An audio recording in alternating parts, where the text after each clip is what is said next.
Hello friends, అందరూ బాగున్నారా? నేను కూడా బాగున్నానండి. ఈరోజు నా వీడియో వచ్చేసి తమిళనాడులోని తంజావూరులో ఉన్నటువంటి బృహదీశ్వర ఆలయం అయితే నేను మీకు చూపించాలి అనుకుంటున్నాను. ఈ ఆలయం మీకు చూపించడమే కాదండి, ఆలయం యొక్క చరిత్రను గురించి, సామాజిక సాంస్కృతిక ప్రాధాన్యతల గురించి కూడా ఈ వీడియో ద్వారా మీకు పరిచయం చేయాలి అనుకుంటున్నాను. ఎందుకంటే నా ఉద్దేశం ప్రకారం చదువుకునే పిల్లలకు ఈ ఆలయం గురించి తెలియని వారికి వీటి ప్రాధాన్యతలను తెలియపరచడం వల్ల చారిత్రక విషయాలపై ఒక అవగాహన కలిగి ఉంటారనేదే నా ఉద్దేశం అండి. మరి ఇంకెందుకు ఆలస్యం, నా వీడియోని పూర్తిగా చివరి వరకు ఎక్కడా స్కిప్ చేయకుండా చూసి ఆనందించేయండి. మరి వివరాల్లోకి వెళ్ళిపోదామా? తంజావూరు బృహదీశ్వరాలయం ఒక అద్భుతమైన చారిత్రక నిర్మాణం తమిళనాడులోని తంజావూరులో ఉంది. ఇది యునెస్కో ప్రపంచ వారసత్వ ప్రదేశాలలో ఒకటి. చోళ రాజవంశంలోని రాజరాజ చోళని హయాంలో 11వ శతాబ్దంలో ఈ ఆలయం నిర్మించబడిందట. ఈ ఆలయాన్ని పెరియా కోవిల్గా కూడా వ్యవహరిస్తారంటండి. మీకు విషయం చెప్పనా అండి, నాకైతే ఈ ఆలయంలో అడుగుపెట్టిన తర్వాత వేసే ప్రతి అడుగు కూడా డివోషనల్గాను, ఇంకా శిల్పాలను కట్టడాలను చూస్తుంటే మంత్రముగ్ధులమైపోతామంటే నమ్మండి. అయినా కవుల సహితం వర్ణనకందని ఈ అందాలను పొగడడం సామాన్యురాలనైన నేను ఎలా చెప్పగలను చెప్పండి. అయినా మీకు చెప్పాను కదా ముందుగానే, చారిత్రక ప్రాముఖ్యతను గురించి అయితే మీకు నేను వివరించేస్తాను. ఈ బృహదీశ్వర ఆలయం చోళరాజుల శిల్పకళా వైభవాన్ని ప్రతిబింబిస్తుంది. రాజరాజ చోళుడు 10 సెంచరీస్లో ఈ ఆలయ నిర్మాణాన్ని ప్రారంభించాడు. ఇది గ్రానైట్ రాళ్లతో నిర్మింపబడిన అత్యంత పెద్ద ఆలయాలలో ఒకటి.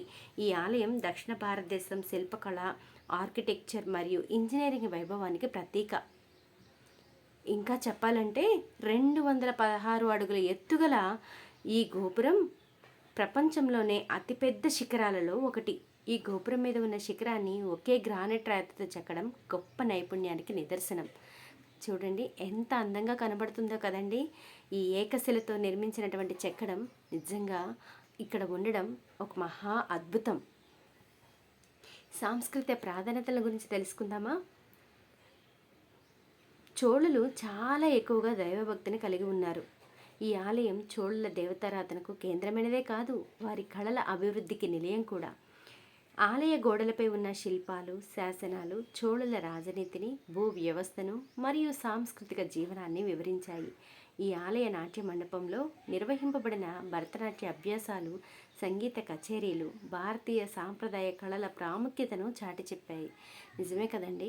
అసలు ఈ గోపురం చూస్తుంటే నాకైతే ఎంత ఏకశిలతో నిర్మించిన ఈ గోపురం ఎంత అందంగా ఉందో కదా చూడడానికైతే.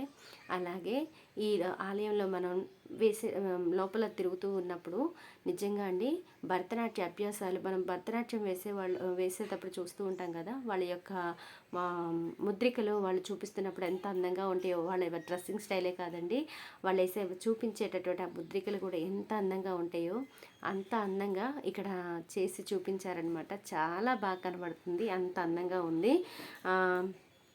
అందుకనేమో కదండి అనేక మంది కవులు అనేక రకాలుగా ఈ అందాలను పొగడాలంటే తంజావూరు శిల్పాలను ఉదాహరణగా అభివర్ణిస్తూ ఉంటారు.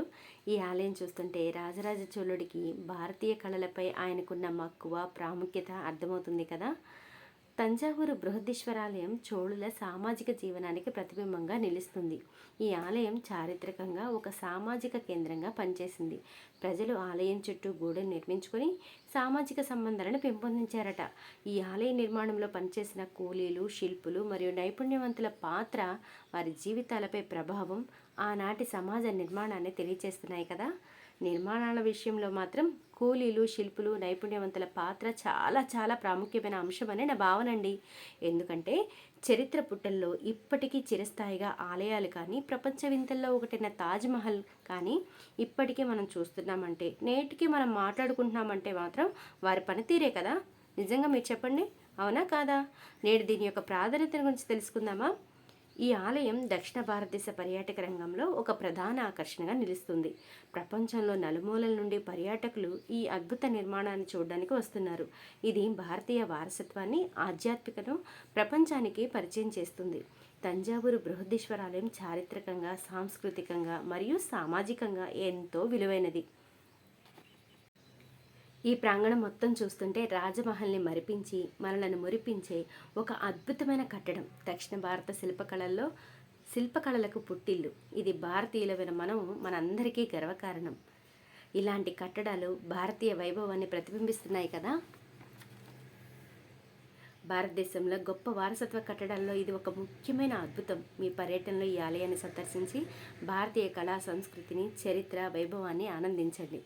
అలాగే మీ యొక్క ఎక్స్పీరియన్స్ని కూడా నాతో షేర్ చేసుకోండి.